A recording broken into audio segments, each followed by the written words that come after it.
ਜਾਵਾ ਵਿੱਚ default constructor ਉੱਤੇ spoken tutorial ਵਿੱਚ ਤੁਹਾਡਾ ਸਵਾਗਤ ਹੈ। ਇਸ ਟਿਊਟੋਰਿਅਲ ਵਿੱਚ ਅਸੀਂ ਸਿੱਖਾਂਗੇ ਡਿਫਾਲਟ ਕੰਸਟਰਕਟਰ ਦੇ ਬਾਰੇ ਵਿੱਚ ਅਤੇ ਕੰਸਟਰਕਟਰ ਨੂੰ ਬਣਾਉਣਾ।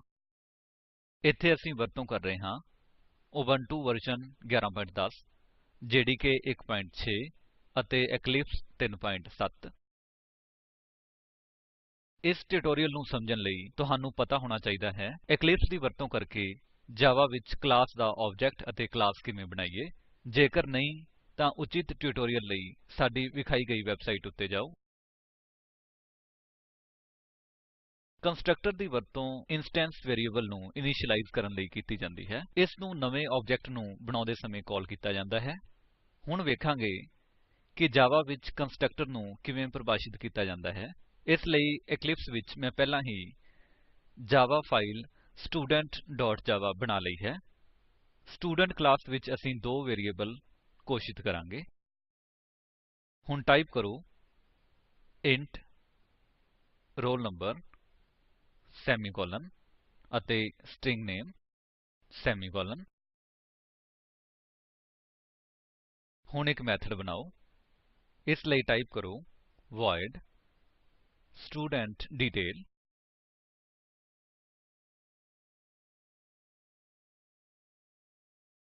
ਕਰਲੀ ਬਰੈਕੇਟ ਵਿੱਚ ਟਾਈਪ ਕਰੋ system dot out dot println roll number।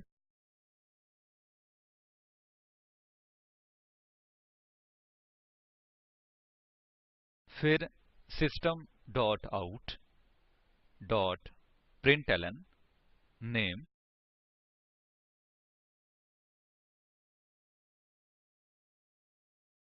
ਹੁਣ ਮੇਨ ਮੇਥਡ ਵਿੱਚ ਅਸੀਂ ਇਸ ਮੇਥਡ ਨੂੰ ਕਾਲ ਕਰਾਂਗੇ। ਹੁਣ ਇੱਕ ਆਬਜੇਕਟ ਬਣਾਓ ਅਤੇ ਮੇਥਡ ਕਾਲ ਕਰੋ। ਹੁਣ ਟਾਈਪ ਕਰੋ ਸਟੂਡੈਂਟ ਆਬਜੇਕਟ ਦਾ ਨਾਮ ਸਟੂ ਇਕੁਅਲ ਟੋ ਨਿਊ ਸਟੂਡੈਂਟ। ਫਿਰ ਸਟੂ ਡੋਟ ਮੇਥਡ ਦਾ ਨਾਮ ਜੋ ਹੈ ਸਟੂਡੈਂਟਡੀਟੇਲ।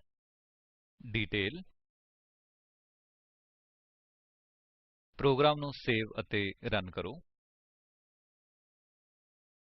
ਅਸੀਂ ਆਉਟਪੁਟ 0 ਅਤੇ ਨੁੱਲ ਵੇਖਦੇ ਹਾਂ। ਹੁਣ ਇੰਟ ਵੇਰਿਏਬਲ ਦਾ roll number ਇਸ ਦੀ ਡਿਫਾਲਟ ਵੈਲਿਊਜ 0 ਵਿੱਚ ਇਨਿਸ਼ਿਲਾਇਜ ਹੁੰਦਾ ਹੈ ਅਤੇ ਸਟ੍ਰਿੰਗ ਨਾਮੇ ਇਸ ਦੀ ਡਿਫਾਲਟ ਵੈਲਿਊ ਨੁੱਲ ਵਿੱਚ ਇਨਿਸ਼ਿਲਾਇਜ ਹੁੰਦਾ ਹੈ।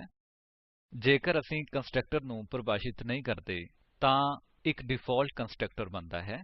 ਡਿਫਾਲਟ ਕੰਸਟਰਕਟਰ ਵਿੱਚ ਕੋਈ ਵੀ ਪੈਰਾਮੀਟਰ ਨਹੀਂ ਹੁੰਦੇ। ਇੰਸਟੈਂਸ ਵੇਰਿਏਬਲਸ ਨੂੰ ਉਸਦੀ ਡਿਫਾਲਟ ਵੈਲਿਊ ਵਿੱਚ ਇਨਿਸ਼ਿਲਾਇਜ ਕਰਦਾ ਹੈ। ਹੁਣ ਕੰਸਟਰਕਟਰ ਨੂੰ ਪਰਿਭਾਸ਼ਿਤ ਕਰੋ। ਇਸ ਲਈ ਟਾਈਪ ਕਰੋ ਸਟੂਡੈਂਟ ਪੈਰੇਂਥੀਸਿਸ ਅਤੇ ਕਰਲੀ ਬਰੈਕੇਟ।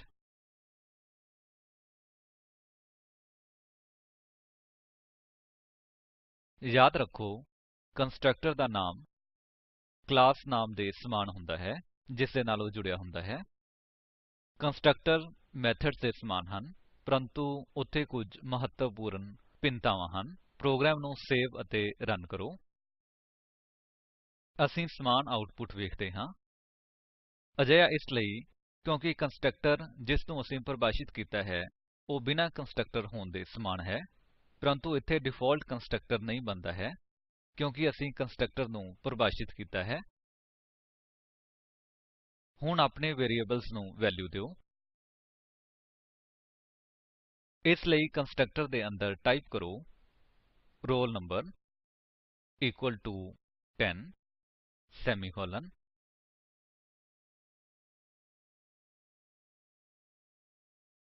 ਅਤੇ name equal to double quotes ਵਿੱਚ ਰਮਨ। ਹੁਣ ਪ੍ਰੋਗਰਾਮ ਨੂੰ ਸੇਵ ਅਤੇ ਰਨ ਕਰੋ।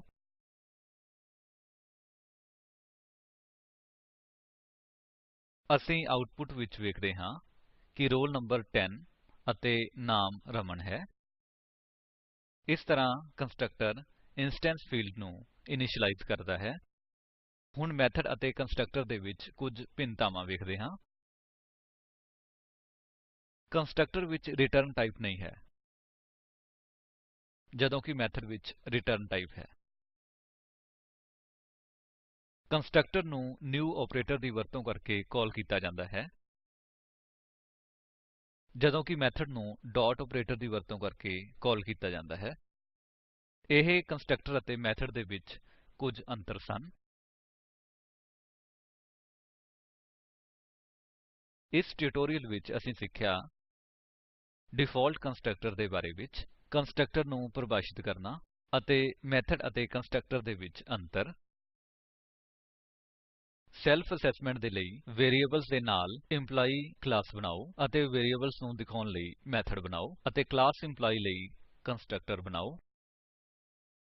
ਸਪੋਕਨ ਟਿਊਟੋਰਿਅਲ ਦੇ ਬਾਰੇ ਜਿਆਦਾ ਜਾਣਨ ਲਈ ਇਸ ਲਿੰਕ ਉੱਤੇ ਉਪਲੱਬਧ ਵੀਡੀਓ ਵੇਖੋ।